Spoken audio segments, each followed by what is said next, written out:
Você já viveu presa dentro da sua própria vida? Já se olhou no espelho e não reconheceu a pessoa que te encarava de volta? Eu vivi assim por 27 anos. 27 invernos em Campos do Jordão, onde o frio que cortava minha alma era muito mais intenso que aquele que descia das montanhas. Quando o sino da igreja de São Benedito tocava às 6 da tarde, meu coração disparava. Não era devoção, era medo. Eu tinha exatamente 23 minutos para finalizar o jantar. O tempo nunca era problema, a coragem que me faltava. Enquanto arrumava cada talher na posição exata, meus olhos saltavam para o relógio de parede, um presente da minha falecida mãe, marcando os minutos que faltavam para ele cruzar aquela porta. Um lugar para cada coisa, e cada coisa em seu lugar. Foi o que Vicente me ensinou na primeira semana de casados. O guardanapo dobrado em triângulo perfeito. O prato principal servido a 75 graus de rotação em relação aos talheres. O copo de água exatamente 3 dedos acima da ponta da faca. Detalhes que ninguém notaria, mas que para ele eram provas do meu valor como esposa. Lembro-me do dia em que a travessa escorregou das minhas mãos trêmulas. Não chegou a quebrar, mas o molho salpicou na toalha branca. Passei a noite inteira no tanque, esfregando o tecido com sabão de coco e água fria, chorando em silêncio. Não pelo trabalho, mas pelas palavras que ele havia despejado sobre mim. Desastrada, incompetente. Uma vergonha.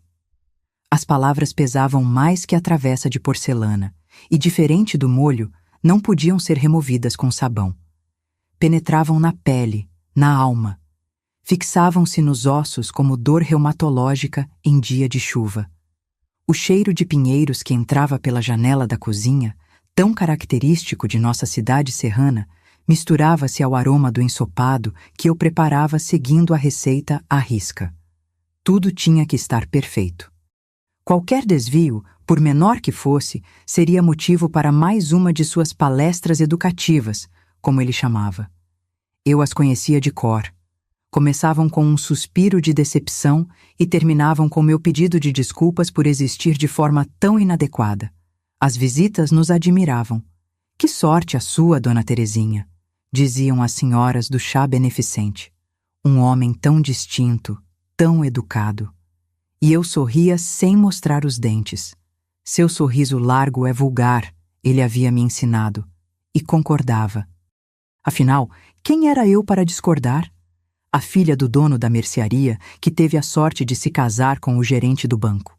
Uma mulher sem grandes talentos ou beleza extraordinária que deveria agradecer aos céus pela atenção que recebia. Na Praça Central, aos domingos após a missa, Vicente cumprimentava a todos com seu jeito afável. Mão firme para os homens, sorriso contido para as mulheres. Eu caminhava meio passo atrás, como uma sombra bem comportada. Vestido abaixo dos joelhos, cabelos arrumados, bolsa pequena segura com ambas as mãos à frente do corpo, a esposa perfeita do homem exemplar. Ninguém imaginava que dentro daquela casa de madeira e pedra, com suas janelas vitorianas e vista privilegiada para a serra, eu morria um pouco a cada dia. Ninguém percebia que o ar fresco e perfumado da montanha não chegava aos meus pulmões, sufocados por uma prisão invisível. Foi o olhar de uma adolescente que me libertou. Minha sobrinha Maria Helena, com seus 15 anos e a ousadia que só a juventude permite, foi quem me fez ver o que eu tinha me tornado. Mas antes que eu conte como saí desse casamento, preciso que você entenda como entrei nele. Porque, acredite, ninguém escolhe uma prisão sabendo que é uma prisão. Às vezes, as grades são instaladas tão lentamente que, quando percebemos, já não lembramos como era viver do lado de fora. Nasci em 1957, numa Campos do Jordão muito diferente da cidade turística que conhecemos hoje. Filha do meio de 3 irmãs, cresci entre as prateleiras da mercearia do meu pai, Antônio, um homem trabalhador que mal sabia ler, mas que conhecia os números como ninguém. Mamãe, Dona Clotilde, fazia bordados para complementar a renda familiar. Minhas mãos aprenderam esse ofício ainda na infância, correndo pontos coloridos em panos brancos que se transformavam em toalhas, guardanapos e enxovais. A casa onde cresci tinha chão de madeira que rangia no inverno e janelas que deixavam entrar o vento gelado pelas frestas. Dormia com minhas irmãs sob cobertores pesados e sonhava com mundos além daquelas montanhas. Na escola, me destacava em literatura e história. Minha professora do primário, Dona Eulália, dizia que eu tinha mente fértil e coração sensível. Queria ser professora também, ou talvez bibliotecária, mas a vida tinha outros planos para mim. Papai adoeceu quando completei 16 anos, um derrame que paralisou metade do seu corpo e me empurrou para trás do balcão da mercearia. Em vez de livros, passei a decorar preços. Em vez de escrever redações, anotava encomendas em cadernos de capa dura. Os sonhos de estudo foram guardados junto com o uniforme escolar, dobrado cuidadosamente no fundo do armário. Minha irmã mais velha, Aparecida, já estava casada e morava em São José dos Campos. A caçula, Conceição, ainda estudava. Cabia a mim, a do meio, equilibrar as responsabilidades. Você tem cabeça boa para números, dizia papai com orgulho, mesmo depois que a fala ficou arrastada. E eu tinha mesmo. Logo assumi as contas, os pedidos aos fornecedores, as negociações. Os anos passaram. Cuidei do papai até seu último suspiro em 1984. Depois, continuei ao lado de mamãe, que já sofria com artrite nas mãos, tornando o bordado cada vez mais difícil. A mercearia era nossa vida. Trabalhávamos duro, mas vivíamos com dignidade. Eu já tinha feito 30 anos quando Vicente Mendonça começou a frequentar nossa mercearia. Não estava em busca de mantimentos. Para isso tinha empregada. Vinha pela conversa, dizia ele. Sempre elegante em seus ternos bem cortados, mesmo nos dias comuns. Ele era gerente da agência local do Banco do Estado, um homem respeitado na cidade. Senhorita Terezinha, me chamava com formalidade que me fazia corar. A senhorita tem uma inteligência admirável, rara em uma mulher. Na época, aquilo soou como elogio. Não percebi a condescendência velada, o primeiro sinal do que viria. Mamãe ficava encantada quando ele aparecia. Arrumava os cabelos grisalhos e ajeitava o avental. Um homem fino, cochichava para mim entre suspiros, e não tira os olhos de você. Comecei a esperar suas visitas. Arrumava-me um pouco mais nas manhãs. Passava um batom discreto, prendia os cabelos com mais cuidado. Quando ele me convidou para um café na confeitaria da praça, senti como se tivesse 16 anos novamente. Não a Terezinha da mercearia, mas a menina que sonhava com histórias de amor como as dos livros que lia escondido. Vicente falava e eu escutava, fascinada. Contava sobre sua família tradicional de São Paulo, os estudos em economia, as viagens a trabalho. Perto dele, eu me sentia pequena e grande ao mesmo tempo. Pequena por minha vida simples, grande por ter sido escolhida por alguém como ele. O namoro foi curto e respeitoso, sempre sob olhares atentos. Em 6 meses, veio o pedido de casamento. Não foi romântico como eu imaginava. Sentados na sala de estar da minha casa, com mamãe na cozinha fingindo não escutar, ele anunciou que estava na hora de construirmos uma família. Você tem qualidades que admiro, Terezinha. Responsabilidade, discrição, respeito à hierarquia. Será uma excelente esposa e mãe. Disse isso como quem fecha um negócio satisfatório. Eu, que nunca tinha recebido muita atenção dos rapazes da cidade, senti naquele momento que finalmente havia encontrado meu lugar no mundo. A notícia se espalhou rapidamente. A filha do seu Antônio, aquele da mercearia que já faleceu, vai se casar com o gerente do banco. A cidade inteira comentava. As amigas da minha mãe apareciam para tomar café e ver o anel de noivado. Uma joia discreta, mas de ouro verdadeiro. Você deu sorte, minha filha, repetia a mamãe, enquanto me ajudava com os preparativos do casamento. Um homem estabelecido, de boa família, vai te dar uma vida que eu e seu pai nunca pudemos oferecer. Conceição, Minha irmã mais nova era a única que parecia menos entusiasmada. Ele é tão sério, Terê. Nunca te vi rindo de verdade com ele. Eu dispensava seus comentários. O amor maduro não é feito de risadas, é feito de respeito, respondia, repetindo algo que o próprio Vicente havia me dito. Em maio de 1990, aos 33 anos, entrei na igreja matriz de São Benedito, vestida de noiva. O vestido não era suntuoso. Vicente preferia discrição, mas era o mais bonito que já tinha usado. Minha mãe chorava de emoção. Meu futuro parecia brilhante como as montanhas de Campos do Jordão ao amanhecer. Eu não sabia que estava entrando numa prisão construída com tijolos invisíveis de controle e desprezo. Uma prisão onde eu mesma me tornaria a carcereira mais cruel, repetindo para mim mesma dia após dia: "Você não merece coisa melhor, Terezinha." A primeira vez que percebi que algo estava errado foi 2 semanas após o casamento. Havíamos retornado da lua de mel em Poços de Caldas, escolhida por Vicente não por romantismo, mas por suas propriedades medicinais.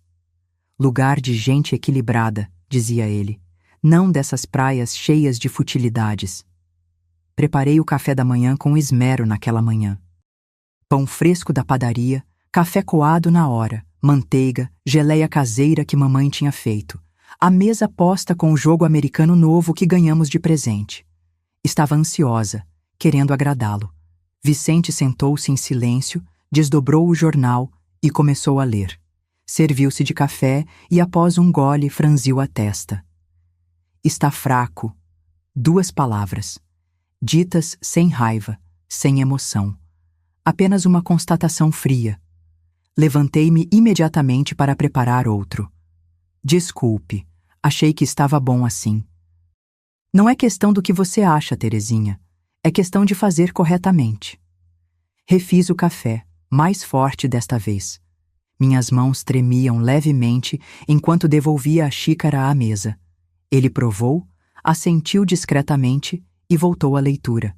Nenhum obrigado, nenhum sorriso. Apenas o silêncio preenchido pelo farfalhar das páginas do jornal. À noite, após o jantar, Vicente convidou-me a sentar no sofá da sala. Pensei que seria um momento de intimidade, talvez assistir à televisão juntos. Em vez disso, sacou uma folha de papel do bolso. Fiz uma lista de algumas coisas que precisam ser ajustadas. O que se seguiu foi uma dissertação meticulosa sobre minhas falhas. O café fraco, uma camisa mal passada, o tom de voz um pouco alto ao atender o telefone, a maneira como eu havia me dirigido ao dono da padaria, familiaridade demais com pessoas de serviço. "Não estou bravo, entenda", explicou com calma perturbadora. "Estou te educando. Você tem potencial, mas precisa de direcionamento. Como gerente, lido com pessoas o dia todo. Sei identificar falhas e corrigi-las."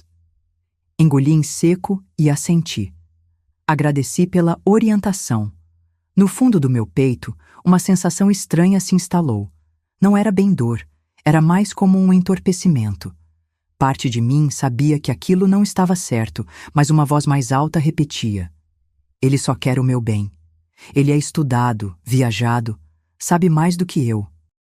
Os dias se transformaram em semanas, as semanas em meses. As palestras educativas tornaram-se rotina. A lista de falhas nunca diminuía.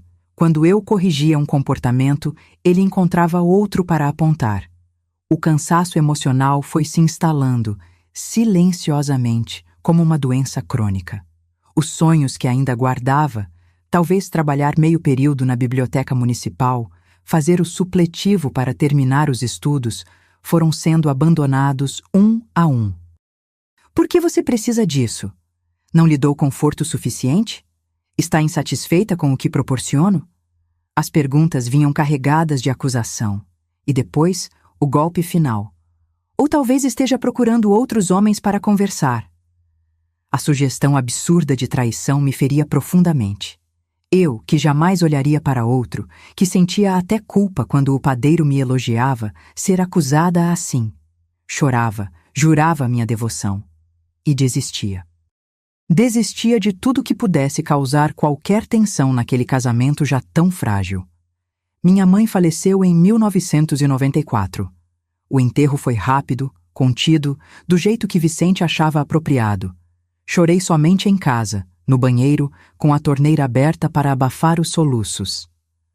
Luto excessivo é falta de fé, disse-me ele ao me encontrar com olhos inchados na manhã seguinte. Com a morte de mamãe, perdi meu último porto seguro. Minhas irmãs tinham suas próprias vidas. Aparecida com o marido e filhos em São José dos Campos, Conceição agora casada e morando em São Paulo. As visitas eram raras, sempre sob a vigilância silenciosa de Vicente. A mercearia foi vendida. Vicente cuidou de tudo, claro. Você não tem cabeça para negócios, afirmou, enquanto assinava os papéis em meu nome. O dinheiro foi depositado em uma conta que ele administrava para nosso futuro. Em 1998, quando a internet começou a chegar às residências brasileiras, Vicente adquiriu um computador para trabalhar em casa. Era um aparelho misterioso para mim, proibido. Você não tem necessidade disso, vai estragar equipamento caro. O telefone fixo da sala era meu único contato com o mundo externo. Mesmo assim, cada ligação era cronometrada. A conta telefônica chegou alta demais, reclamava periodicamente. Com quem tanto fala, o que tem a dizer que seja tão importante? O isolamento foi se tornando mais denso. As amizades, já poucas, foram minguando. As senhoras do chá beneficente toleravam minha presença, porque Vicente era figura importante na cidade, mas sempre havia um desdém velado em seus olhares. Afinal, eu era a filha da mercearia, a que teve sorte. Você deveria agradecer todos os dias por eu ter te escolhido, dizia Vicente enquanto ajustava o nó da gravata à cara diante do espelho. Se não fosse por mim, o que seria de você? Uma solteirona sem graça, sem estudo, sem nada a oferecer. E eu, em silêncio, concordava. Acreditava piamente que cada uma daquelas palavras era verdade. Durante 27 invernos rigorosos de Campos do Jordão, me agasalhei não com casacos, mas com a certeza de que aquela era a vida que eu merecia. Até que o sino tocou. Não o da igreja de São Benedito, marcando as horas, mas um outro, dentro de mim, que eu não sabia que ainda existia. O sino da dignidade adormecida, e foi preciso o olhar de uma adolescente para que eu pudesse finalmente escutá-lo. Foi numa tarde de julho de 2017. O inverno em Campos do Jordão estava especialmente rigoroso naquele ano. A cidade, enfeitada para o tradicional festival de inverno, atraía turistas de todo o país.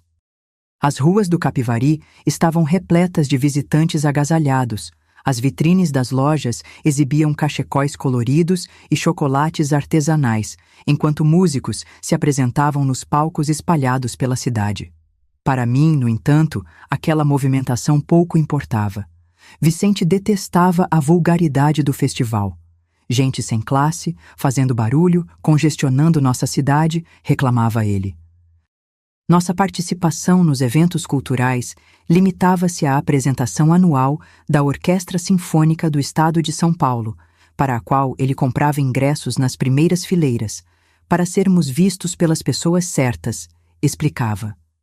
Naquele ano, como nos anteriores, recebemos a família para nosso tradicional encontro de inverno. Era a única reunião familiar que Vicente tolerava, e mesmo assim, uma vez por ano, com regras minuciosamente estabelecidas. Minha irmã Conceição viria de São Paulo com o marido Alberto e a filha Maria Helena, então com 15 anos. Aparecida, minha irmã mais velha, viria de São José dos Campos, com seus 2 filhos já adultos. Passei a semana preparando tudo. A casa foi limpa até o último canto, cortinas lavadas, cristais polidos.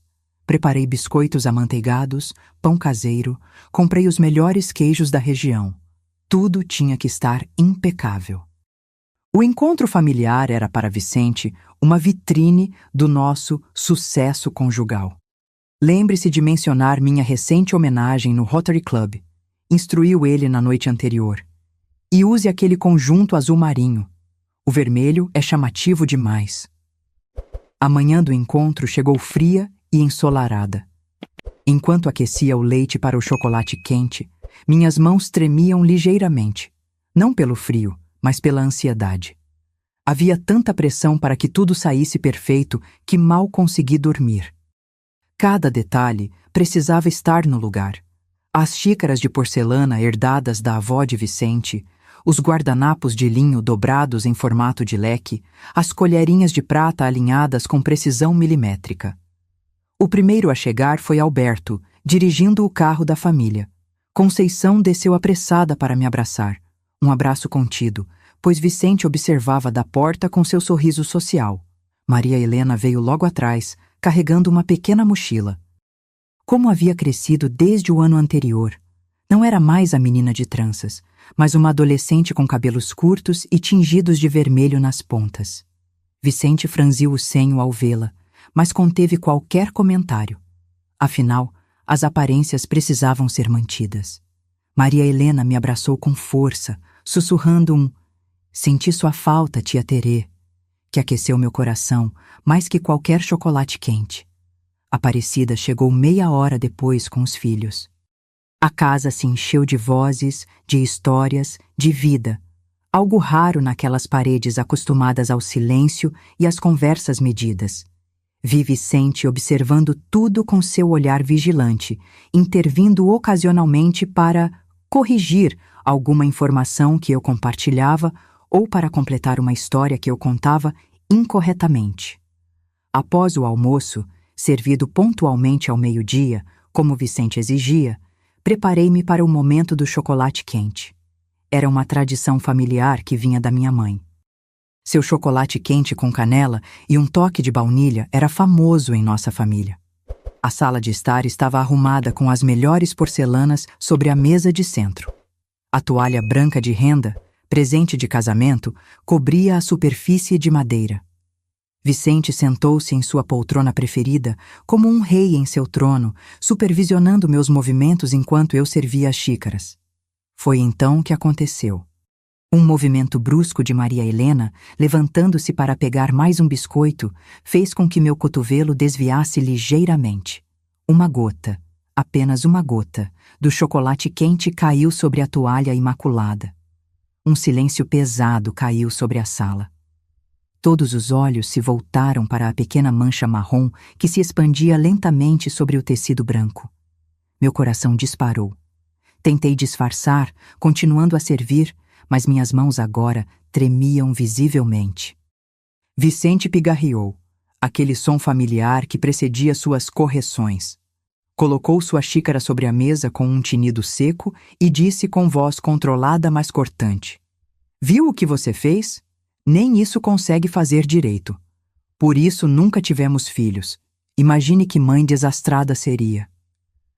As palavras caíram como pedras no silêncio da sala. Não eram novas para mim. Variações delas haviam sido pronunciadas inúmeras vezes ao longo dos anos, em privado. Mas nunca assim, nunca diante da família. Por um instante, senti vergonha, não pelo acidente com o chocolate, mas por todos verem o que havia me tornado, uma mulher encolhida, temerosa de uma gota derramada. Baixei os olhos, como sempre fazia. Murmurei um "desculpe" automático. A mão direita já procurava um guardanapo para limpar o pequeno desastre. 27 anos de condicionamento entraram em ação. Aceitar, pedir desculpas, corrigir rapidamente, evitar mais críticas. Foi então que ouvi a cadeira sendo arrastada com força. Maria Helena se levantou bruscamente.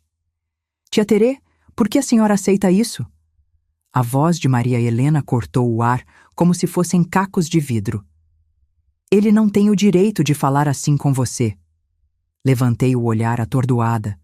Nunca, em 27 anos, alguém havia questionado Vicente dessa forma. O rosto da minha sobrinha estava vermelho, os olhos brilhando de indignação. Suas mãos tremiam, não de medo, mas de raiva contida. "A senhora é a pessoa mais gentil que conheço", continuou ela. "Faz o melhor chocolate quente do mundo. Conta histórias incríveis. Me ensinou a bordar. Por que deixa ele dizer que não é boa o suficiente?" O silêncio que se seguiu era tão denso que podia ser cortado com uma faca. Senti o sangue fugir do meu rosto. Olhei para Vicente, esperando a explosão, a manifestação de sua autoridade sendo desafiada. Ele estava rígido na poltrona, o rosto uma máscara de incredulidade e fúria controlada. Maria Helena! Conceição levantou-se rapidamente, puxando a filha pelo braço. Peça desculpas ao seu tio agora mesmo. Mas Maria Helena não recuou. Não vou pedir desculpas.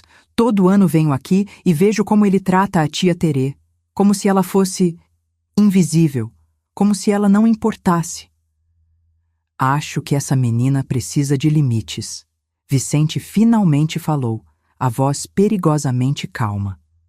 Conceição, sugiro que a leve para fora até que ela se acalme e aprenda a respeitar os mais velhos. Aparecida e seu marido se entreolharam, constrangidos. Meus sobrinhos mais velhos encaravam seus pratos de biscoitos. Alberto se levantou para ajudar Conceição com Maria Helena. A tensão era palpável, o ar difícil de respirar. Foi então que ouvi minha própria voz. Baixa, trêmula, quase um sussurro, mas ainda assim, minha voz. Não, deixe-a ficar. Todos os olhares se voltaram para mim. Inclusive o de Vicente, aquele olhar gelado que eu conhecia tão bem, que prometia consequências mais tarde, quando estivéssemos sozinhos. O que disse Terezinha? Vicente perguntou, articulando cada sílaba como fazia quando estava verdadeiramente irritado. Disse para deixá-la ficar, repeti, surpresa com minha própria ousadia. Ela não disse nada de errado. As palavras saíram da minha boca como se fossem de outra pessoa. De uma Terezinha que não conhecia, que estivera adormecida por décadas. Senti uma estranha leveza, como se algo dentro de mim tivesse se quebrado. Não de forma dolorosa, mas libertadora. Vicente levantou-se abruptamente. Creio que o encontro terminou por hoje. Estou com dor de cabeça. Se me dão licença? Caminhou rigidamente para o escritório e fechou a porta com força controlada. Não bateu. Vicente nunca demonstrava descontrole em público, mas o som da fechadura foi como um tiro para meus ouvidos, acostumados a temer qualquer sinal de sua desaprovação. Um silêncio constrangedor caiu sobre a sala. Aparecida foi a primeira a se mover, começando a recolher as xícaras. Vamos ajudar a limpar isso, não é mesmo? Disse ela, tentando normalizar a situação. Conceição se aproximou de mim, preocupada. Terê, me desculpe pelo comportamento da Maria Helena. Adolescentes, você sabe como são. Não peça desculpas por mim, mãe, Maria Helena respondeu, ainda de pé. A tia Terê merece respeito, todo mundo merece. Olhei para minha sobrinha, tão jovem e já tão consciente de algo que eu havia esquecido completamente. O direito básico ao respeito. A dignidade que eu havia entregado pedaço por pedaço ao longo dos anos, acreditando que não a merecia. Naquela noite, após todos partirem e Vicente se recolher com um silêncio glacial, não consegui dormir.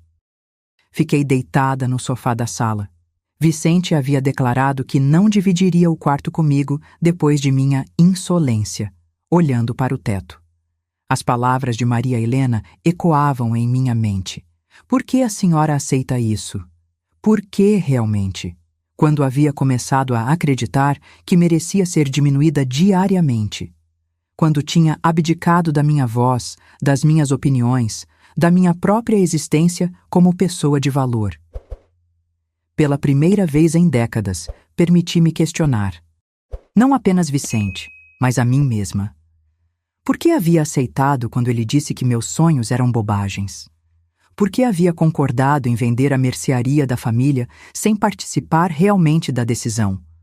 Por que me calava quando era corrigida em público, como se fosse uma criança desobediente? O relógio do criado mudo marcava 3h27 da manhã quando tive uma clareza cristalina. Eu não merecia aquilo. Nunca havia merecido. As lágrimas vieram, silenciosas e libertadoras. Chorei pela menina sonhadora que fui, pela jovem esperançosa que entrou na igreja de braço dado com o pai, pela mulher que gradualmente aprendeu a se apagar para não incomodar.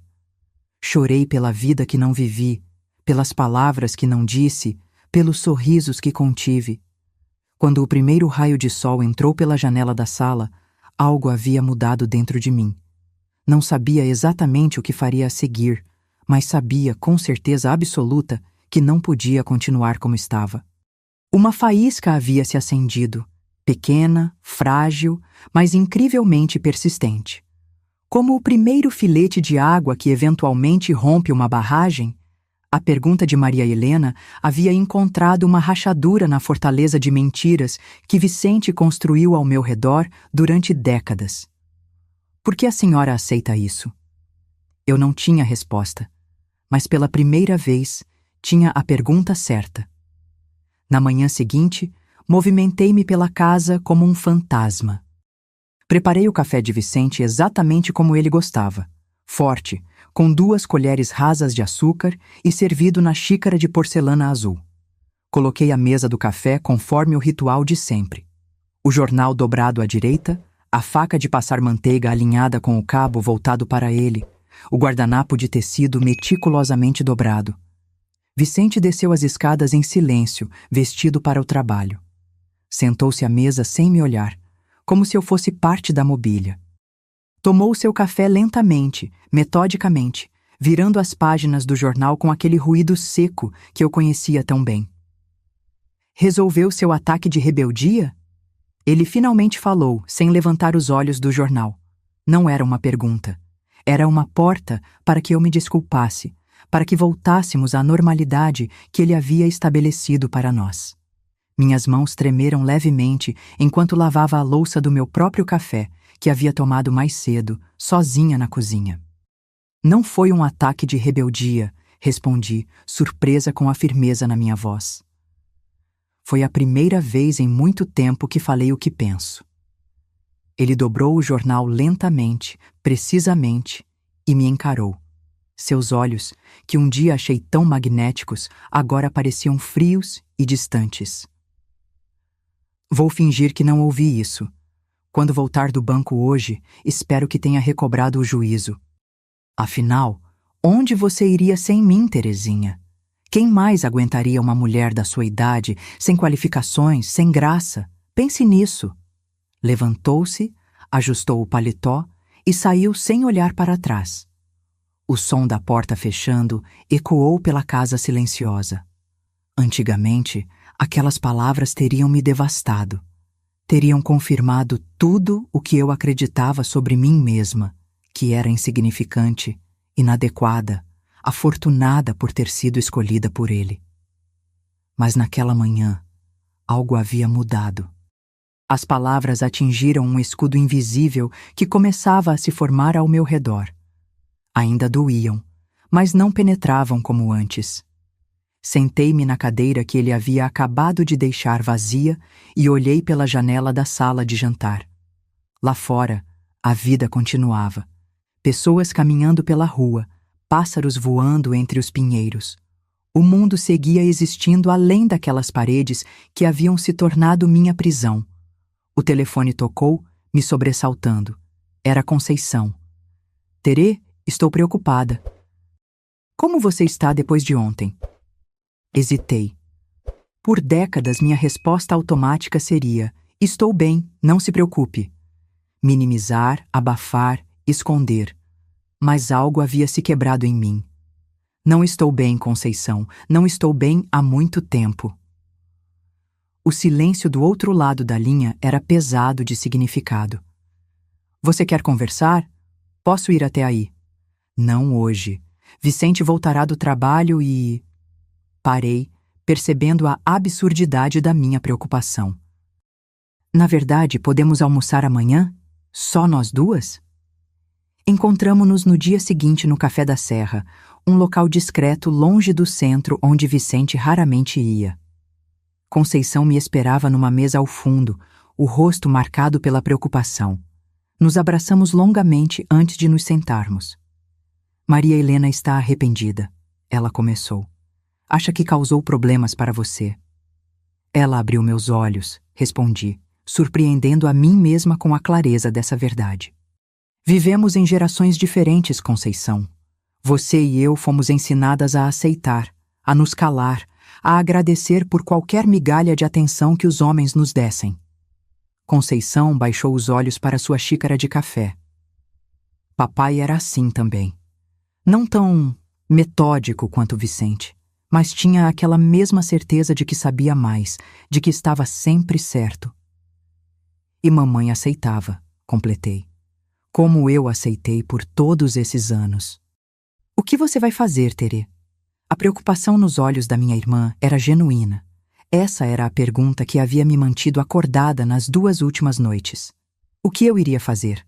Aos 60 anos, sem dinheiro próprio, sem profissão, sem ter trabalhado formalmente um único dia na vida. Ainda não sei, confessei, mas sei que não posso mais viver assim. Naquele mesmo dia, após o almoço com Conceição, fiz algo que não fazia há anos. Fui à biblioteca municipal. Vicente controlava o que eu lia. Romances são perda de tempo. Esses livros de autoajuda são para pessoas fracas. Mas agora eu queria informação. Precisava entender o que havia vivido. Por que havia aceitado aquela situação por tanto tempo? A bibliotecária, uma senhora gentil de cabelos grisalhos, me ajudou a encontrar livros sobre relacionamentos abusivos e psicologia. Sentei-me num canto tranquilo e comecei a ler. Cada página confirmava o que eu começava a entender. O que eu vivia não era normal, não era amor, era controle. Eram décadas de abuso psicológico cuidadosamente administrado. As lágrimas escorreram silenciosamente enquanto eu lia descrições que pareciam ter sido escritas especificamente sobre minha vida. O isolamento gradual dos amigos e família. A crítica constante disfarçada de preocupação. A erosão lenta e persistente da autoestima até que eu me tornasse completamente dependente das migalhas de aprovação que Vicente ocasionalmente me oferecia. Certa noite, uma semana após o incidente do chocolate quente, Vicente encontrou um dos livros que eu havia emprestado da biblioteca. Estava escondido embaixo do meu travesseiro. Libertando-se do medo. Como reconhecer e superar o abuso emocional. O que é isso? Sua voz era controlada, mas eu conhecia aquele tom. Era o prelúdio de uma tempestade. Um livro, respondi simplesmente, sentindo o coração acelerar, mas determinada a não me encolher. Estou vendo que é um livro. O que eu quero saber é por que você está lendo essa bobagem. Quem colocou essas ideias na sua cabeça? Foi sua irmã? Aquela sobrinha mal-educada? Ninguém colocou ideias na minha cabeça, Vicente. Pela primeira vez em muito tempo, estou tendo minhas próprias ideias. Ele jogou o livro no chão com força. Você está diferente, Terezinha. E não estou gostando nem um pouco disso. Eu sei, respondi, surpreendendo-o com minha calma. Também estou percebendo que estou diferente. E sabe de uma coisa? Estou começando a gostar.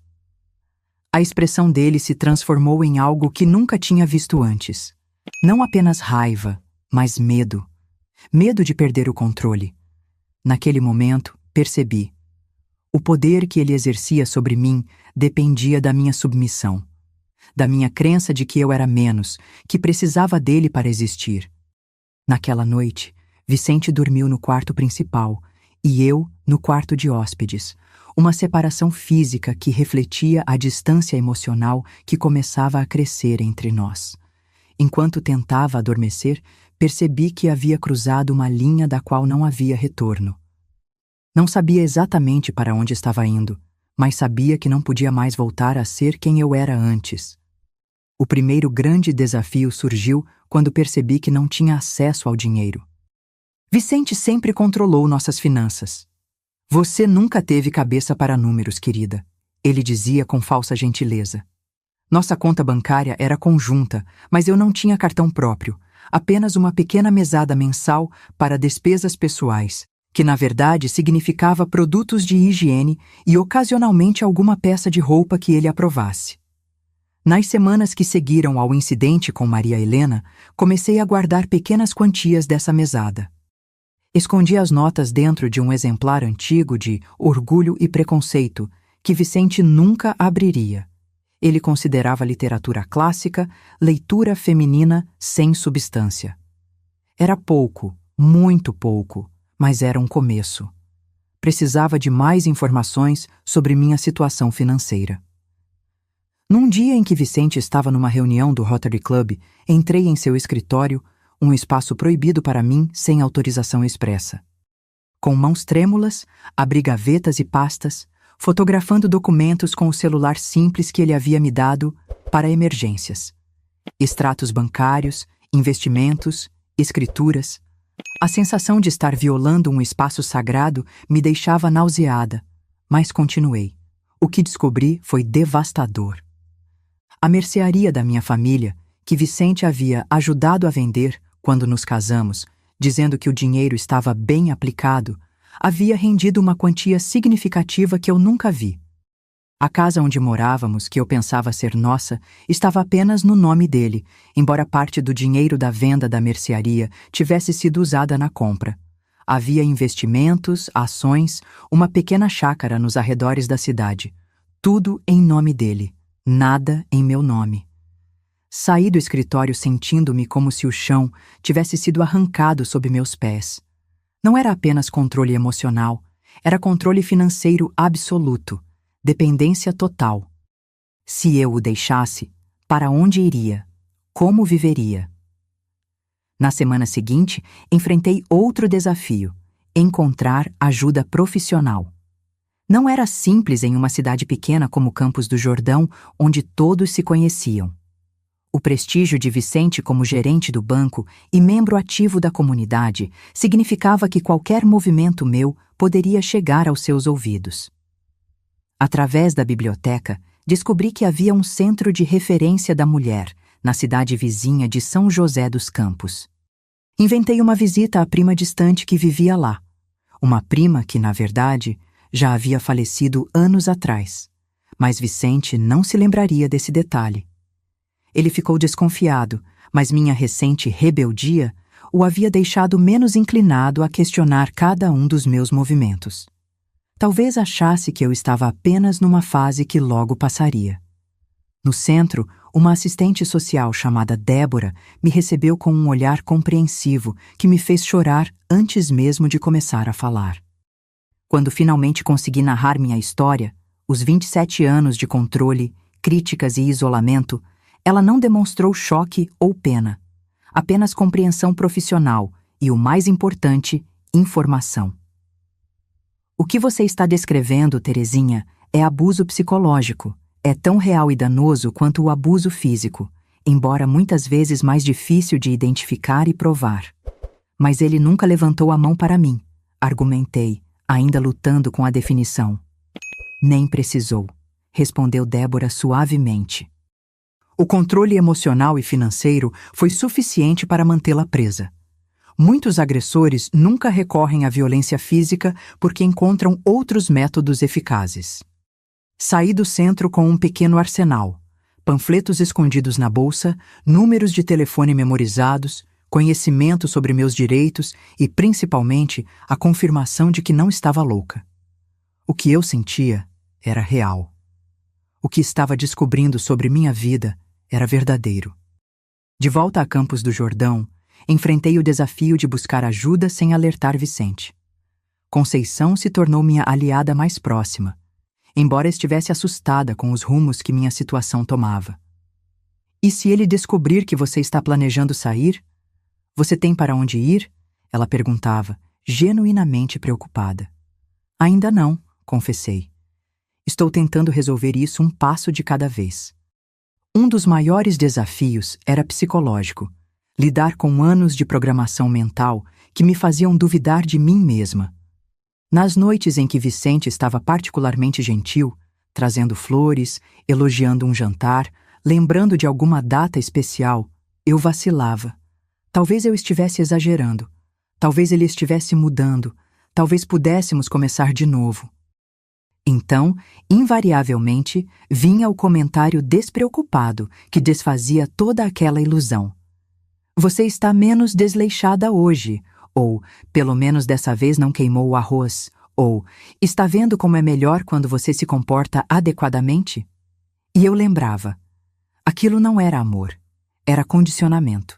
Era a dinâmica do abusador que intercala momentos de crueldade com pequenas gentilezas para manter sua vítima desorientada e esperançosa. Enfrentei também o desafio da vergonha. Como explicaria para as pessoas, para os amigos da igreja, para os conhecidos do Rotary Club, para os vizinhos, que estava deixando meu casamento após 27 anos? Em uma cidade pequena e tradicional como Campos do Jordão, isso seria um escândalo. Eu seria julgada, questionada, pressionada a reconciliar. Você não precisa explicar nada para ninguém, disse Débora durante minha segunda visita ao centro. Sua segurança emocional e seu bem-estar vêm primeiro. Mas a vergonha persistia. Vergonha por ter permitido aquela situação por tanto tempo. Vergonha por não ter percebido antes.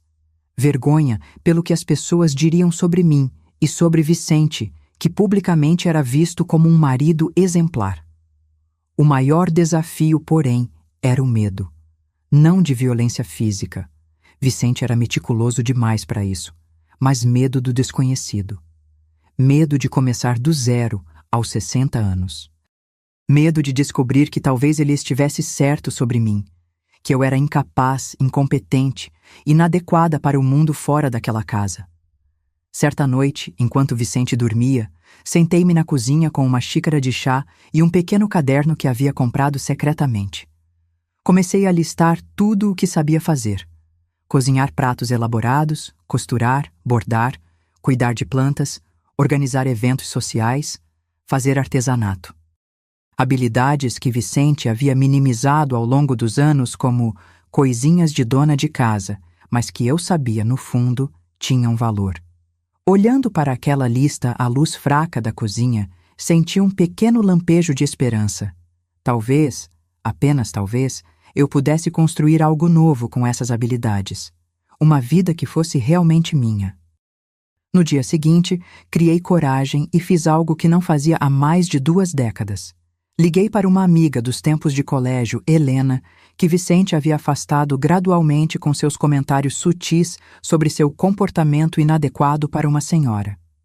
Helena havia se divorciado há alguns anos e aberto uma pequena pousada nas montanhas. Uma desquitada sem noção de classe, Vicente dizia, torcendo o nariz. Quando ouvi a voz animada de Helena atendendo ao telefone, senti como se um portão enferrujado estivesse sendo aberto dentro do meu peito. Helena, é a Terezinha. Será que podemos conversar? O café com Helena na pequena confeitaria, afastada do centro, foi como um portal para um mundo esquecido. Um mundo onde eu tinha opinião própria, onde podia rir sem cobrir a boca, onde não precisava medir cada palavra. Ela me ouviu sem julgar, seus olhos marejando conforme eu desfiava a teia de controle em que estava presa. Sempre suspeitei que algo não estava certo, confessou. Vicente afastou todas nós de você tão gradualmente que nem percebemos o que estava acontecendo, como uma panela de água que esquenta devagar com o sapo dentro. E eu fui o sapo, completei, com um sorriso triste. Helena me ofereceu um quarto nos fundos de sua pousada. Não é luxuoso como sua casa, mas é um lugar seu. Para recomeçar. Quando saí daquele café, sentia-me mais leve, quase flutuando. Tinha um plano, uma amiga, uma saída. Estava decidida. Juntaria mais dinheiro por algumas semanas e então partiria durante uma viagem de negócios que Vicente faria a São Paulo. Deixaria uma carta explicando minha decisão. Sem drama, sem confronto direto. Infelizmente, subestimei a capacidade de Vicente de perceber mudanças no meu comportamento. 2 semanas depois do café com Helena, ele chegou em casa mais cedo. Encontrou-me ao telefone. Eu estava falando com Débora do centro de referência sobre documentos que precisaria reunir. Com quem está falando? Perguntou assim que entrei na sala. Conceição, menti, sentindo o sangue gelar. Sobre a novena de... Vicente me interrompeu, pegando o telefone da minha mão e verificando o último número discado. Seu rosto se transformou ao ver um código de área diferente. Campos do Jordão mudou de DDD agora? Perguntou com falsa curiosidade. Ou seria essa mais uma das suas mentiras recentes? A discussão que se seguiu foi diferente das outras. Pela primeira vez, Vicente perdeu a compostura elegante que sempre mantinha. Gritou, bateu na mesa, enumerou tudo o que havia feito por mim ao longo dos anos. Tirei você da mediocridade. Dei um nome respeitável a uma mulher sem perspectivas. E é assim que me agradece? Mantive-me firme, embora tremendo por dentro. Quando ele saiu batendo a porta, percebi que precisava acelerar meus planos. Talvez não tivesse semanas, mas apenas dias.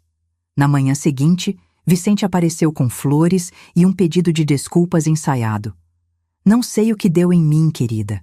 É que não suporto a ideia de alguém colocando ideias na sua cabeça, manipulando minha Terezinha. Aceitei as flores com um sorriso contido. Está tudo bem, Vicente. Eu entendo. Ele sorriu satisfeito e anunciou. Cancelei a viagem a São Paulo. Acho que precisamos de um tempo juntos para reconectar. Talvez um fim de semana na Fazenda da Serra? Meu estômago afundou. Ele havia percebido minhas intenções e estava cortando minha rota de fuga. A fazenda ficava isolada, sem transporte público, sem vizinhos próximos.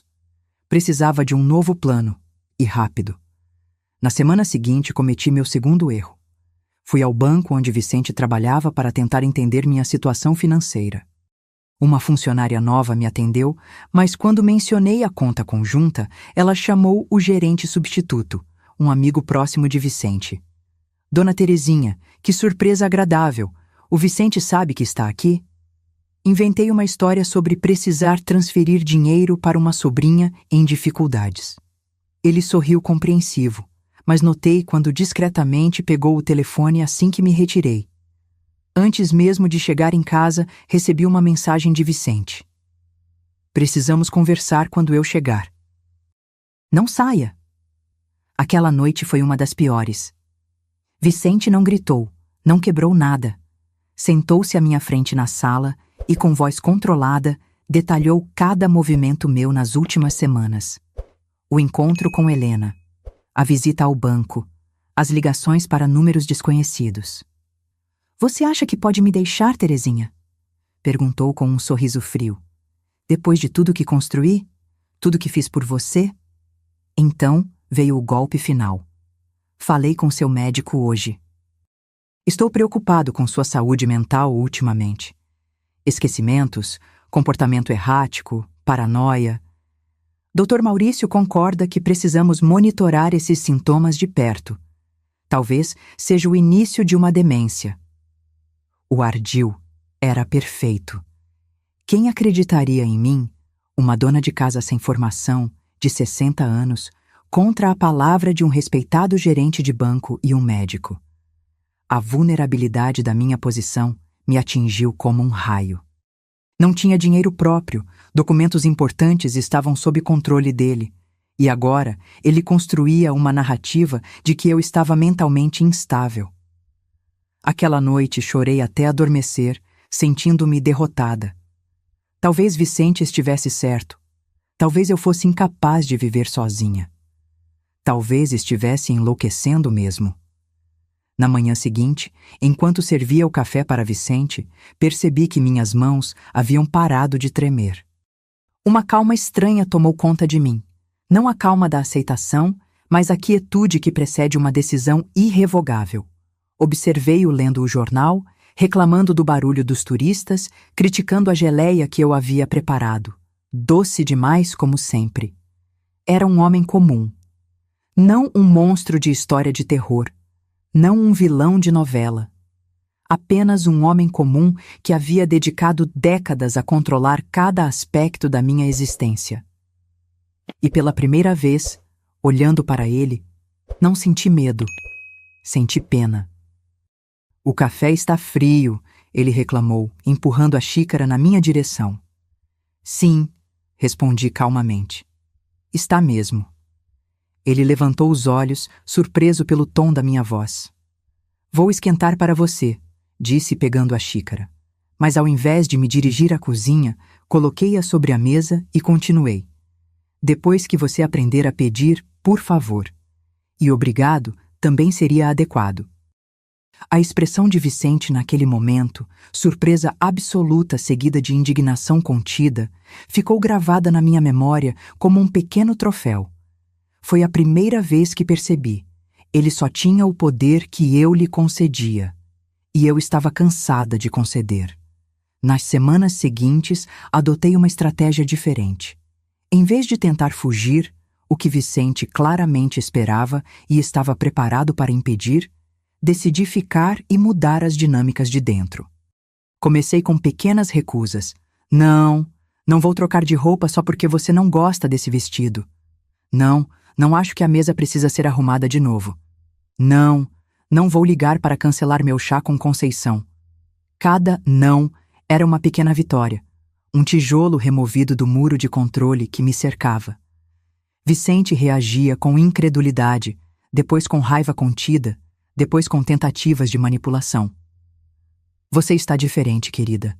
Estou preocupado, dizia com falsa doçura. Talvez devêssemos consultar o Dr. Maurício novamente. Estou ótima, respondia com um sorriso. Nunca me senti tão lúcida. Um aprendizado crucial veio quando compreendi a importância de construir uma rede de apoio visível. Em vez de tentar esconder meus planos, comecei a torná-los públicos, de maneira calculada. Voltei a frequentar o grupo de bordado da igreja, onde sutilmente compartilhava histórias do meu casamento, disfarçadas como pedidos de conselhos para uma amiga. Minha amiga está num casamento onde não tem acesso ao próprio dinheiro. O marido controla tudo. É normal isso? As respostas das senhoras, muitas delas de gerações onde o homem administrava as finanças, foram surpreendentemente progressistas. Nos meus tempos era assim, mas hoje isso não está certo. Meu antenor me dá até cartão de crédito adicional. Sua amiga precisa procurar seus direitos. Percebi ali uma verdade preciosa. Vicente não poderia silenciar todas aquelas vozes. Quanto mais pessoas soubessem da minha situação, mesmo que indiretamente, mais difícil seria para ele manter a fachada de marido perfeito. Maria Helena se tornou minha aliada mais preciosa. Aos 15 anos, tinha a fluência digital que me faltava. Ensinou-me a usar aplicativos de banco que Vicente desconhecia, criar senhas seguras e, mais importante, documentar tudo. Tia, a senhora precisa registrar cada coisa que ele faz ou diz. Datas, horas, contexto, explicava com uma maturidade surpreendente. Se um dia precisar provar o abuso psicológico, vai ter tudo anotado. Assim nasceu meu Diário da Libertação, um arquivo digital guardado no e-mail que Maria Helena criou para mim, com senha que só nós duas conhecíamos. Ali registrei 27 anos de controle em detalhes meticulosos, recuperando memórias antigas e documentando incidentes recentes. Outro desafio foi reconstruir minha identidade financeira. Através do centro de referência, descobri que podia abrir uma conta bancária sem conhecimento de Vicente. Com o apoio de Débora, comecei a guardar pequenas quantias que desviava das compras do mercado.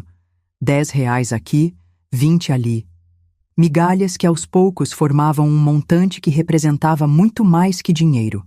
Era minha autonomia em construção. Helena me ofereceu trabalho part-time em sua pousada, ajudando com o café da manhã aos finais de semana. Inventei um grupo de oração matinal para justificar minhas saídas. O pagamento ia direto para minha conta secreta, construindo lentamente meu colchão financeiro. Aprendi também sobre meus direitos legais. Como esposa por quase 3 décadas, tinha direito à metade dos bens adquiridos durante o casamento, incluindo a casa, os investimentos e até a chácara que descobri nos documentos. Consultas gratuitas com uma advogada do centro me mostraram que tinha mais respaldo legal do que imaginava. Mesmo sem trabalho remunerado, sua contribuição como administradora do lar tem valor econômico reconhecido pela lei, explicou doutora Cláudia, anotando detalhes do patrimônio que eu conseguia lembrar. Um dos aprendizados mais dolorosos foi perceber como Vicente havia me isolado sistematicamente. Quando recomecei a frequentar eventos sociais sem sua supervisão constante, descobri amizades perdidas, oportunidades que nunca soube existirem, uma comunidade inteira disposta a me acolher. Dona Margarida, do grupo de bordado, me convidou para um workshop de artesanato. Sempre achei que você não se interessava, já que nunca aparecia nesses eventos, comentou inocentemente. A verdade era que Vicente nunca me informara desses convites, descartando-os como perda de tempo com mulheres desocupadas. Percebi então quantas portas haviam sido fechadas para mim sem que eu sequer soubesse de sua existência. O maior desafio, porém, foi interno: desaprender a culpa. Cada pequeno ato de independência vinha acompanhado de uma voz, não mais a de Vicente, mas a minha própria, questionando se eu estava sendo egoísta, ingrata, inconsequente. Décadas de condicionamento não se desfazem em semanas. Em uma sessão particularmente difícil com a psicóloga do centro, desabei em lágrimas depois de contar como havia usado parte da mesada para comprar um vestido sem aprovação prévia de Vicente. Por que estou me sentindo tão mal por gastar meu próprio dinheiro? É ridículo. Não é ridículo, Terezinha, respondeu a psicóloga suavemente. É o resultado de anos de abuso. A culpa faz parte do sistema de controle. Quando você a sente mesmo na ausência dele, significa que o controle foi internalizado. Você se tornou sua própria carcereira. Aquelas palavras iluminaram algo dentro de mim. Percebi que minha batalha não era apenas contra Vicente. Era contra a versão de mim mesma que havia aceitado e internalizado suas limitações como verdades absolutas. Uma tarde, encontrei entre minhas coisas antigas um caderno de poesias que escrevia antes de me casar. Versos simples, mas sinceros sobre amor, natureza, sonhos. Vicente havia rido deles no início do casamento. Literatura de adolescente sentimental. Você precisa ocupar a mente com coisas mais úteis, querida. Sentada no jardim enquanto ele trabalhava, comecei a escrever novamente. Primeiro com hesitação, depois com fluidez crescente. Palavras que descreviam não apenas o que eu sentia, mas quem eu era, quem eu sempre fui, por baixo das camadas de autodúvida e medo. Foi nesse caderno que escrevi, numa tarde de inverno especialmente inspirada. O pássaro não se lembra como voar. Apenas precisa confiar nas asas que tem e se lançar. Aquela poesia no meu caderno foi como uma profecia. Confiar nas minhas asas e me lançar era exatamente o que eu precisava fazer. Mas Vicente começava a perceber que estava perdendo seu domínio sobre mim. Como um jogador de xadrez experiente, ele não cederia à rainha tão facilmente. Era início de junho de 2016. O Festival de Inverno de Campos do Jordão se aproximava. A cidade começava a se enfeitar e, junto com as decorações nas ruas, crescia minha determinação de estar livre antes do próximo inverno. Terezinha, precisamos conversar sobre a casa de veraneio, Vicente comentou durante o jantar, com uma casualidade estudada. Estou pensando em vendê-la. Congelei com o garfo a meio caminho da boca. A casa de veraneio em Caraguatatuba era o lugar onde meus pais passaram seus últimos anos. Vicente a comprara deles por um preço camarada, quando a saúde do meu pai começou a falhar. Na época, achei que fosse um gesto de generosidade. Anos depois, descobri que pagara muito abaixo do valor de mercado. Vender? Mas por quê? Sempre dissemos que seria nosso refúgio na aposentadoria. Tentei manter a voz firme, apesar do coração acelerado. Os tempos mudaram.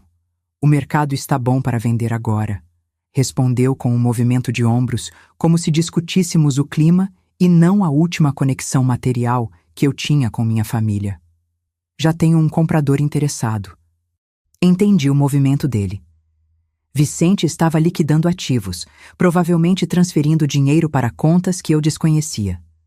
Preparava o terreno para um divórcio onde eu ficaria com o mínimo possível. Naquela noite, não consegui dormir. Recorri ao meu diário digital, registrando cada detalhe da conversa. Depois, enviei uma mensagem para a doutora Cláudia. Sua resposta veio na manhã seguinte. Ele não pode vender sem sua assinatura. Não assine nada. Os dias que se seguiram foram como caminhar sobre gelo fino. Vicente trouxe formulários, falou sobre oportunidades imperdíveis e decisões financeiras inteligentes. Cada recusa minha era seguida por uma nova estratégia de persuasão. Primeiro a gentileza excessiva, depois indiretas sobre minha incapacidade de entender finanças. Finalmente, ameaças veladas. Sabe, Terezinha, estive pensando, talvez o Dr. Maurício tenha razão sobre sua condição mental. Se continuar demonstrando essa instabilidade nas decisões, talvez precise considerar uma curatela. Aquelas palavras me gelaram a alma. Curatela significaria perder legalmente o direito de tomar minhas próprias decisões. Vicente poderia vender a casa ou qualquer outro bem sem meu consentimento. Era seu xeque-mate. Liguei para Maria Helena assim que ele saiu para trabalhar. Tia, isso é grave, ela disse após eu explicar a situação. Vamos acelerar o plano. A senhora não pode esperar mais. Estávamos em contagem regressiva. O plano que construíamos aos poucos precisava ser executado agora. Contei para Débora e doutora Cláudia sobre a ameaça. Elas confirmaram. Era hora de agir. Vicente não vai simplesmente me deixar ir, expliquei durante nossa reunião de emergência na sala dos fundos do centro de referência. Ele vai fazer de tudo para me manter sob controle ou me desacreditar publicamente. É por isso que vamos fazer isso legalmente, com todas as evidências, respondeu doutora Cláudia. Tudo documentado, tudo registrado. No dia seguinte, Vicente encontrou um papel sobre a mesa, uma notificação de medida protetiva que eu havia solicitado com base na Lei Maria da Penha. Seus olhos percorreram as palavras com incredulidade, depois se fixaram em mim com uma fúria gelada que conheci tantas vezes antes. O que significa isso? Perguntou quase num sussurro.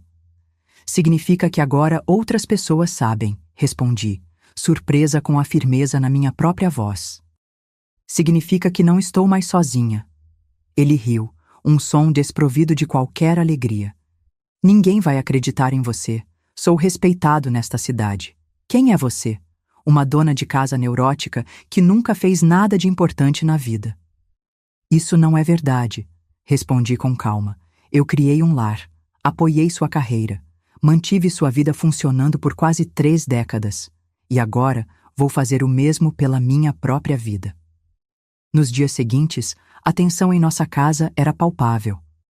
Vicente alternava entre ignorar completamente minha existência e tentar me convencer de que eu estava cometendo um erro terrível.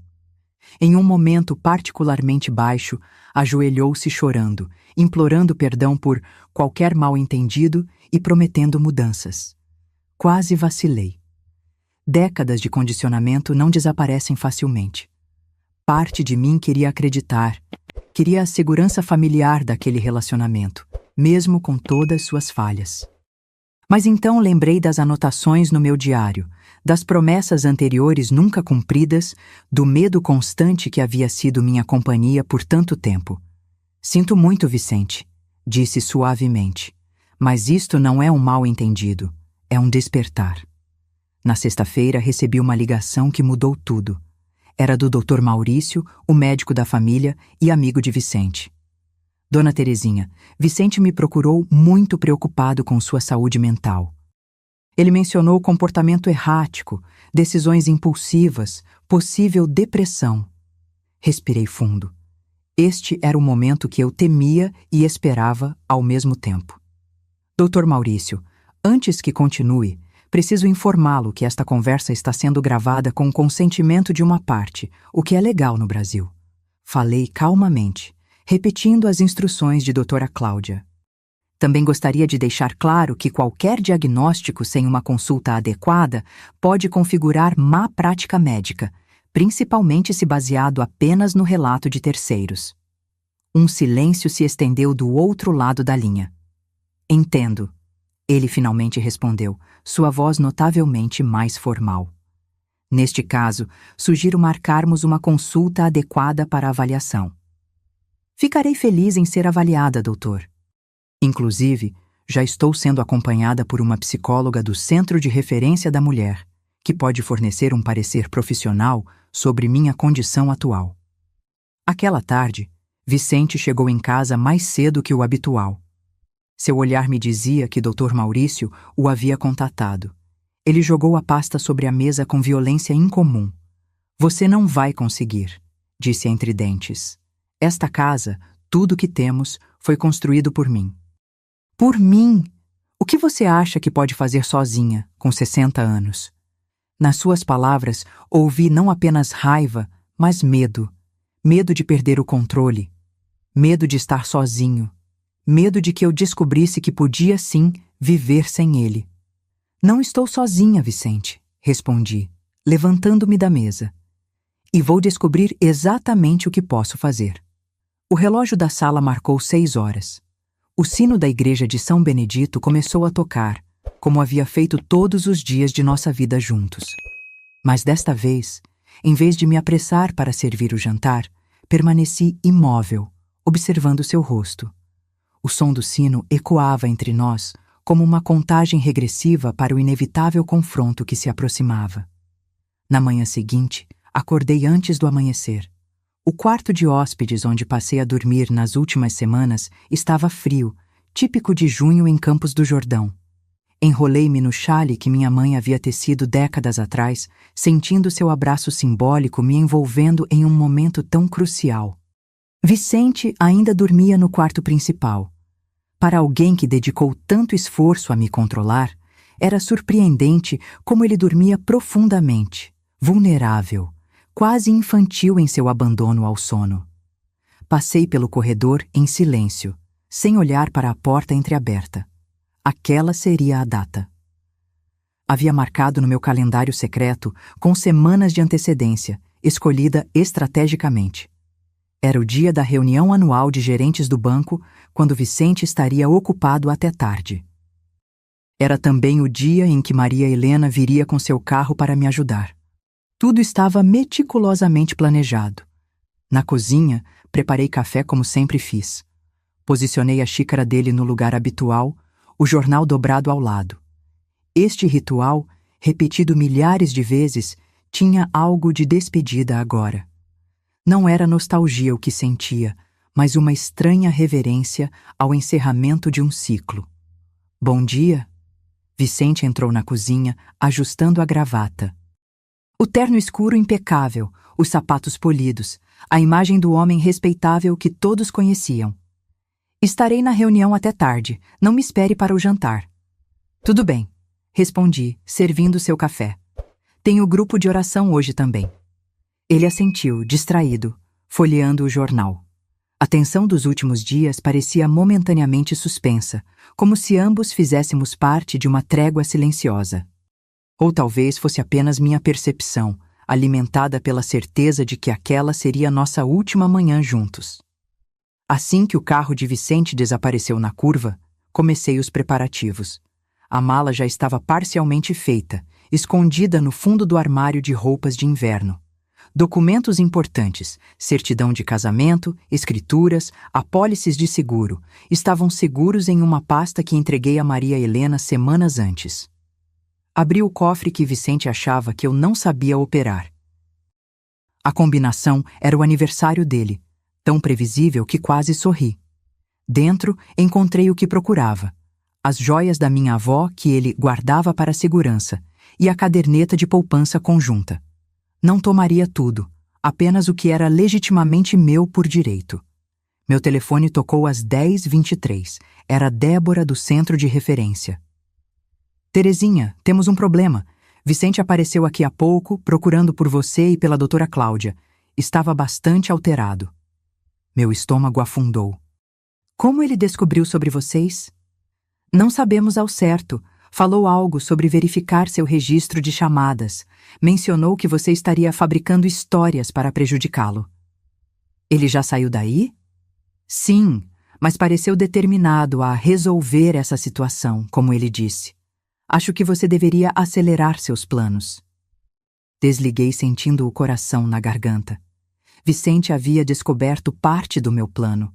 O aparelho que ele me dera, é claro, provavelmente tinha algum aplicativo de monitoramento. Como fui ingênua. Liguei para Maria Helena imediatamente. Precisamos adiantar tudo. Vicente sabe. Estou saindo agora mesmo, tia. Sua voz jovem transmitia urgência. Estarei aí em 40 minutos. Olhei ao redor da casa. Nossa casa, que em breve seria apenas dele. Cada objeto carregava uma história, uma memória. O relógio de parede da minha mãe. A poltrona onde lia nas tardes de domingo. O conjunto de porcelana que usávamos apenas para visitas. Não podia levar quase nada. Apenas o essencial caberia no pequeno apartamento que doutora Cláudia me ajudou a encontrar, cujo contrato assinei secretamente na semana anterior. Um recomeço exige deixar coisas para trás. Escolhi com cuidado algumas fotos de minha família, o caderno de poesias, a colcha que minha avó havia feito. O resto, móveis, utensílios, livros, ficaria. Eram apenas coisas, afinal. A verdadeira bagagem que eu levaria não ocupava espaço físico. Minha dignidade recuperada, minha autonomia, minha coragem recém-descoberta. Enquanto organizava as últimas peças, o telefone fixo tocou. Atendi hesitante. Senhora Terezinha? Uma voz masculina desconhecida.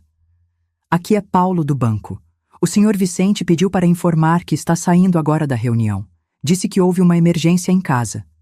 Gelei. Vicente nunca saía mais cedo de reuniões importantes. Ele sabia.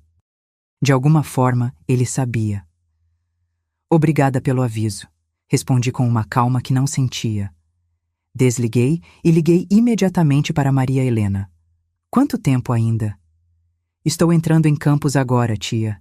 20 minutos no máximo. 20 minutos. Vicente levaria 15 do banco até em casa, dirigindo normalmente. Se estivesse apressado, talvez 10. Não havia tempo suficiente.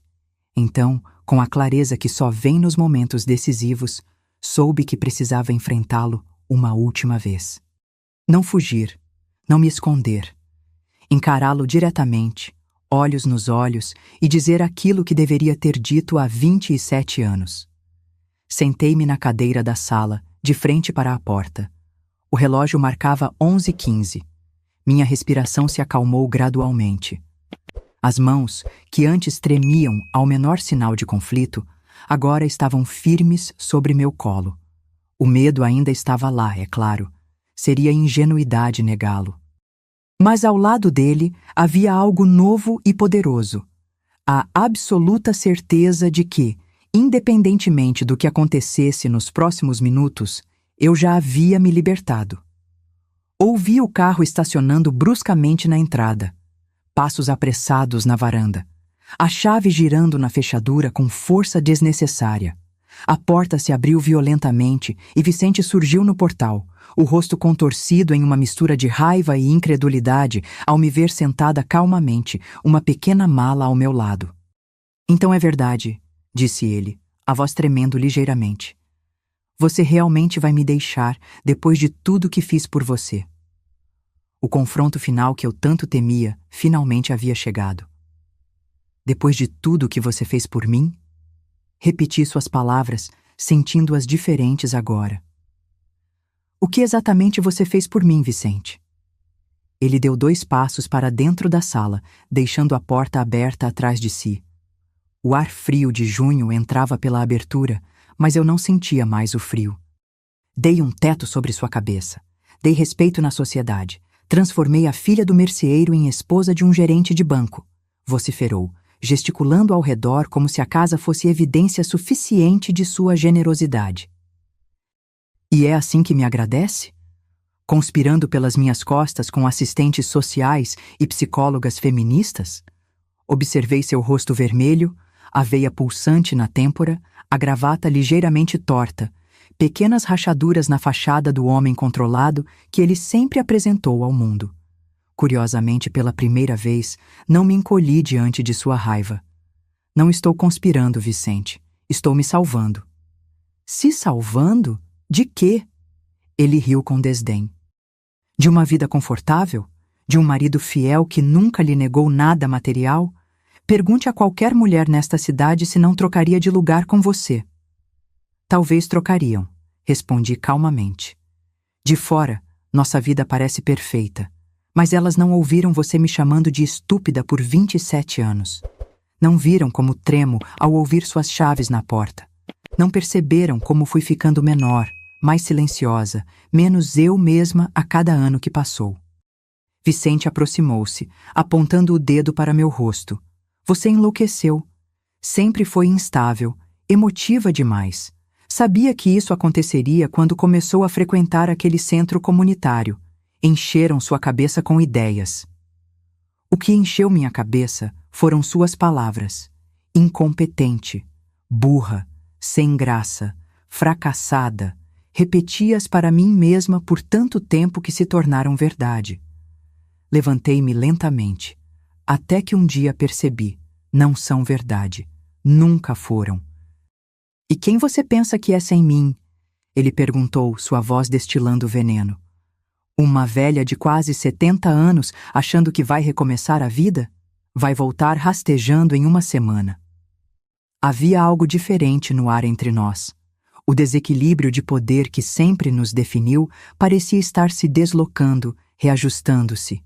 Vicente podia sentir isso também, pois mudou de tática. Terezinha?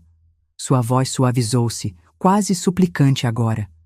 Estamos juntos há quase 3 décadas. Passamos por tudo isso. Tenho estado sob muita pressão no trabalho, você sabe como é. Posso mudar. Vamos buscar ajuda juntos. Seus olhos umedeceram, e por um momento fugaz, vislumbrei o homem por quem me apaixonei décadas atrás. Ou talvez apenas o homem que imaginei que ele fosse. Não, Vicente, falei com firmeza. Não vou mais viver assim.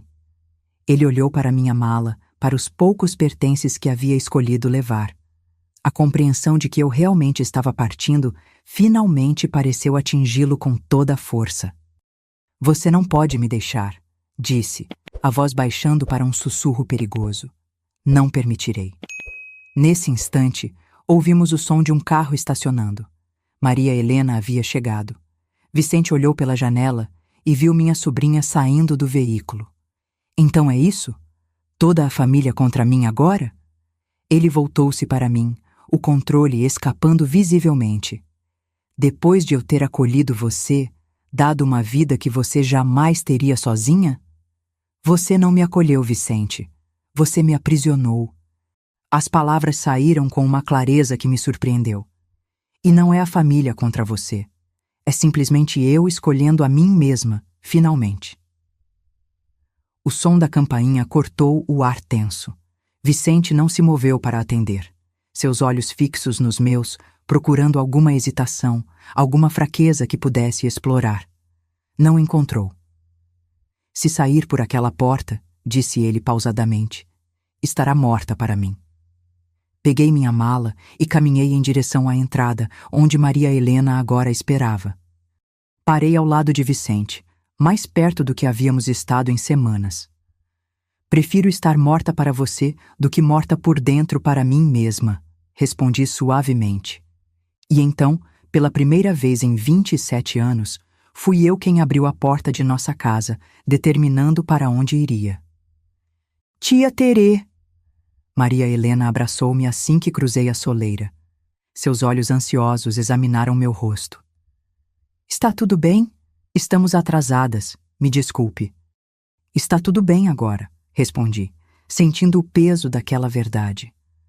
Vicente permaneceu na sala, imóvel como uma estátua, enquanto colocávamos minha pequena mala no porta-malas. Parte de mim esperava que ele viesse correndo, gritando, tentando me impedir fisicamente.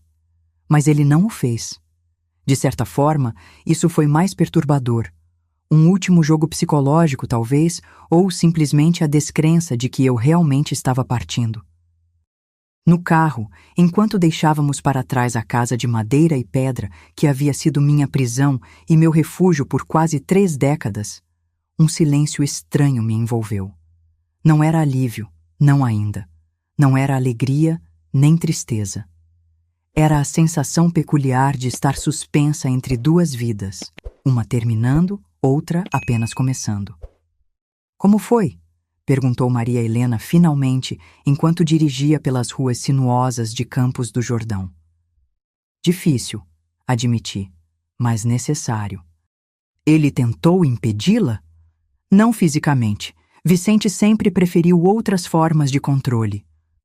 Olhei pela janela, vendo a cidade que conhecia tão bem passar por mim como se a visse pela primeira vez.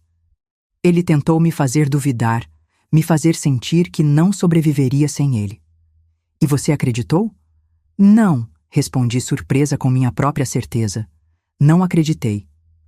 Paramos em um café no centro da cidade. Maria Helena insistiu que precisávamos comer algo antes de seguir para o apartamento. Sentamos em uma mesa aos fundos, eu de costas para a porta. Um hábito antigo. Com Vicente, sempre me sentava de frente para a entrada, para que ele pudesse cumprimentar conhecidos sem precisar virar-se.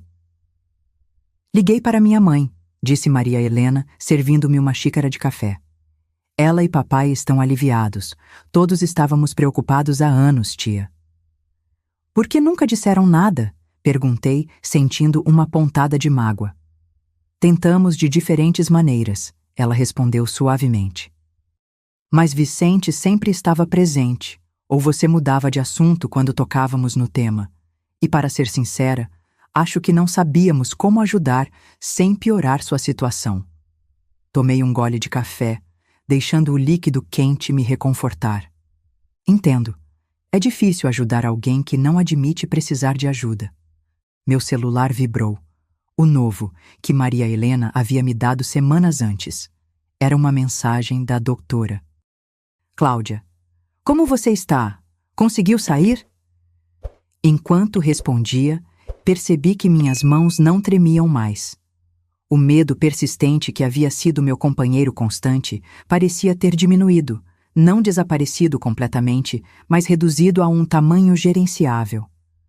O apartamento está pronto, disse Maria Helena, consultando seu próprio telefone.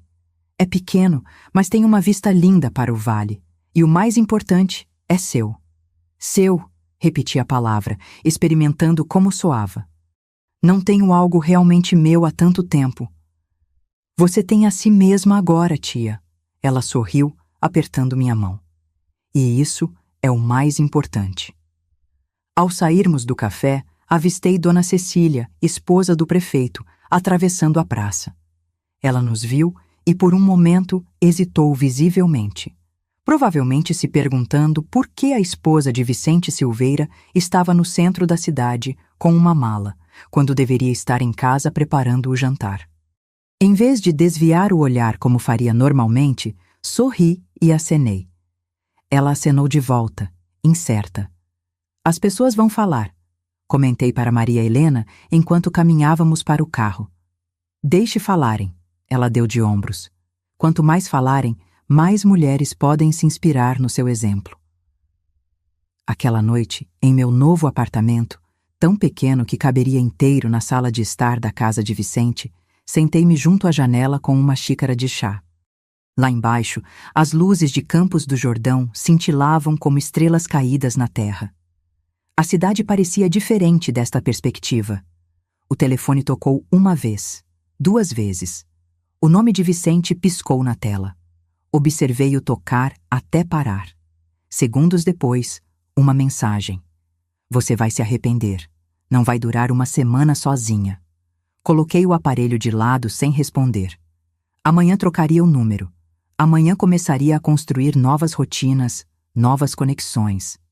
Amanhã seria o primeiro dia completo da minha nova vida. Mas esta noite era para respirar o ar da liberdade e reconhecer a extraordinária jornada que havia percorrido para chegar até aqui.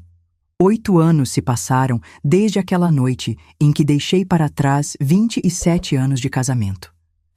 É estranho como o tempo segue ritmos diferentes, dependendo de como vivemos. Aqueles 27 anos pareciam uma eternidade enquanto eu os vivia, cada dia se arrastando como se tivesse o dobro das horas. Mas estes 8 anos de liberdade voaram como as andorinhas que retornam a Campos do Jordão todo verão.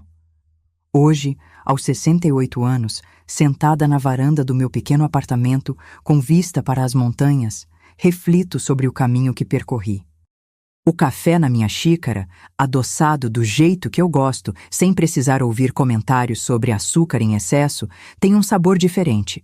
Tudo tem um sabor diferente quando você escolhe por si mesma.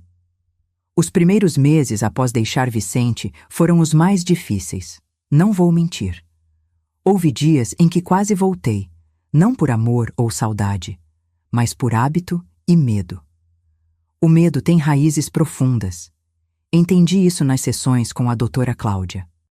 Ele cresce dentro de nós por anos, décadas até, criando uma teia invisível que nos mantém prisioneiros mesmo quando as portas estão abertas. Dependência emocional. Foi assim que ela chamou. Explicou que é comum em relacionamentos abusivos prolongados. O agressor se torna um ponto de referência tão forte que a vítima perde a noção de quem é sem ele. Foi exatamente assim que me senti naqueles primeiros meses, como se uma parte de mim tivesse sido amputada. Uma parte doente, tóxica, mas ainda assim familiar. Lembro-me da primeira vez que encontrei Vicente na cidade, cerca de 3 meses depois da separação. Foi na farmácia central. Ele parecia mais velho, menor de alguma forma. Nossos olhares se cruzaram brevemente. Senti minhas mãos suarem, meu coração disparar, as antigas reações físicas do medo. Ele caminhou em minha direção e, por um momento terrível, achei que faria uma cena. Espero que esteja satisfeita. Foi tudo o que disse em voz baixa, antes de sair sem esperar resposta. Aquela noite chorei como não chorava há tempos. Não por ele, percebi depois, mas por mim mesma, por todo o tempo perdido, por todas as versões de Terezinha que não tive chance de ser. Foi Maria Helena quem sugeriu que eu frequentasse o centro comunitário. Só para conhecer, tia, insistiu ela. Tem um grupo de artesanato às quintas-feiras. Você sempre teve habilidade com as mãos. O grupo Agulhas da Serra me salvou de maneiras que nem mesmo a psicoterapia conseguiu. Ali, entre novelos de lã e agulhas de tricô, encontrei mulheres com histórias semelhantes à minha. Algumas haviam saído de relacionamentos abusivos. Outras eram viúvas, redescobrindo quem eram sem a presença dos maridos. Todas estávamos, de alguma forma, reinventando nossas vidas. Dona Carminha, aos 83 anos, tornou-se minha mentora não oficial. Meu marido morreu há 15 anos. Contou-me enquanto me ensinava um ponto de tricô particularmente complicado. Nos amávamos profundamente, mas mesmo assim, demorei anos para descobrir quem eu era sem ele. Imagine quando o relacionamento é como o seu foi. Foi ela quem me incentivou a fazer o curso de cuidadora de idosos. Você tem paciência, atenção aos detalhes e uma bondade natural, observou. E mais importante, entende o que é sentir-se invisível e dependente. Será uma excelente cuidadora. E assim, aos 63 anos, iniciei uma carreira, algo que jamais imaginei possível. Vicente sempre me disse que eu não tinha capacidade para trabalhar, que era desorganizada demais, distraída demais, lenta demais. As primeiras semanas como cuidadora da Dona Elisa, uma senhora de 92 anos com Alzheimer, foram assustadoras. A cada pequeno erro, ouvia a voz dele na minha cabeça. Viu? Eu estava certo. Você é uma incompetente. Mas algo surpreendente aconteceu. Não fracassei. Na verdade, descobri que tinha um talento natural para aquele trabalho. Minha paciência, que Vicente chamava de lentidão irritante, era exatamente o que Dona Elisa precisava. Minha atenção aos detalhes, resultado de décadas tentando atender às expectativas impossíveis do meu ex-marido, tornou-se uma qualidade valiosa. Você tem mãos de anjo, Terezinha, disse-me certa vez a filha de Dona Elisa. Mamãe nunca esteve tão calma e feliz desde que você começou a cuidar dela. Mãos de anjo. As mesmas mãos que Vicente dizia serem desajeitadas. As mesmas mãos que tremiam ao servir o jantar, temendo sua crítica. Agora traziam conforto e dignidade a quem precisava. A ironia é que hoje entendo melhor o controle que Vicente exercia sobre mim. Cuido de pessoas vulneráveis e vejo como seria fácil manipulá-las, diminuí-las, fazer com que dependessem emocionalmente de mim. É um poder que jamais usaria, pois sei exatamente como dói estar do outro lado. Há 2 anos, em uma tarde de domingo, recebi a notícia de que Vicente havia sofrido um AVC. A informação veio através de um antigo vizinho que me encontrou na missa. Por um momento, fiquei paralisada, sem saber como reagir ou o que sentir. Uma parte de mim, a parte que ainda carregava culpa, pensou que deveria visitá-lo. Outra parte, a que aprendeu o valor dos limites saudáveis, sabia que não era uma boa ideia. Consultei a doutora Cláudia em uma sessão extra. "O que você sente que deve fazer, Terezinha?" perguntou ela. "Não sei", confessei. Parte de mim sente que tenho alguma obrigação. Fomos casados por quase 3 décadas. E a outra parte tem medo. Medo de que, mesmo debilitado, ele ainda tenha poder sobre mim. Ela sorriu gentilmente. "O medo está te dando um recado importante. Escute-o." Não visitei Vicente. Em vez disso, acendi uma vela por sua recuperação na capela de Nossa Senhora Aparecida. Foi o melhor que pude oferecer sem comprometer minha própria saúde emocional. Soube depois que ele se recuperou parcialmente e agora vive com a irmã mais velha. Às vezes, quando passo pela nossa antiga casa, que ele vendeu logo após nossa separação, sinto um aperto no peito. Não por saudade, mas por compaixão pela mulher que fui. Queria poder voltar no tempo e dizer àquela Terezinha assustada: "Você vai ficar bem. Mais que isso, você vai florescer." Na semana passada, enquanto organizava algumas caixas no armário, encontrei meu antigo álbum de casamento.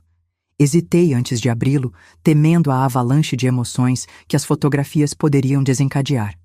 Mas quando finalmente virei as páginas amareladas, algo inesperado aconteceu. Vi uma jovem de 33 anos sorrindo timidamente ao lado de um homem de postura rígida e não senti dor, apenas uma ternura distante, como quem olha para a foto de uma conhecida distante.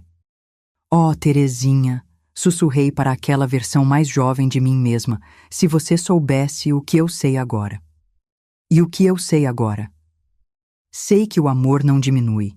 Ele expande, não exige, oferece, não controla, liberta. Demorei 60 anos para aprender essa lição, mas como diz o ditado, melhor tarde do que nunca. No centro comunitário onde trabalho como voluntária 2 vezes por semana, coordeno agora um pequeno grupo de apoio a mulheres em relacionamentos abusivos. Não me chamo de conselheira ou terapeuta, sou apenas uma mulher que viveu o suficiente para compartilhar sua experiência. O grupo começou quase por acidente, quando uma das senhoras do Agulhas da Serra trouxe uma amiga em situação semelhante à que vivi. "Fale com a Terezinha", ouvia dizendo à amiga. "Ela entende, ela conseguiu sair." E assim, entre pontos de tricô e xícaras de chá, começamos a conversar. Outras mulheres foram chegando, algumas jovens o suficiente para serem minhas netas. Não há estrutura formal, apenas um espaço seguro onde histórias podem ser compartilhadas sem julgamento. "Como você soube que era hora de partir?" é a pergunta que mais ouço. E sempre respondo: quando percebi que ficar estava me matando mais lentamente do que o medo de ir embora. Há 3 meses, uma das mulheres mais jovens do grupo, Lúcia, chegou com os olhos brilhando. "Consegui, dona Terezinha", anunciou, mostrando a chave do pequeno apartamento que havia alugado. "Saí de casa ontem à noite. Estou com medo, mas me sinto leve." Naquela noite, enquanto caminhava para casa sob o céu estrelado de Campos do Jordão, chorei. Lágrimas de gratidão por saber que minha história havia ajudado outra pessoa a reescrever a sua. Você que me ouve agora, talvez esteja se perguntando se minha vida é perfeita desde que deixei Vicente. Não é. Tenho dias ruins. Noites em que acordo sobressaltada, achando que estou atrasada para servir o jantar. Momentos em que duvido de uma decisão ou me pego pedindo desculpas por ocupar espaço. As cicatrizes psicológicas não desaparecem completamente. Apenas aprendemos a viver com elas, a reconhecê-las como parte da nossa história, não como definidoras do nosso futuro. Meu apartamento é pequeno, minha renda modesta. Não tenho a segurança financeira que tinha ao lado de Vicente. Mas tenho algo infinitamente mais valioso: paz. A paz de adormecer sem medo do dia seguinte. A paz de escolher o que vestir, o que comer, com quem falar, sem calcular possíveis represálias. A paz de ser imperfeita e saber que está tudo bem.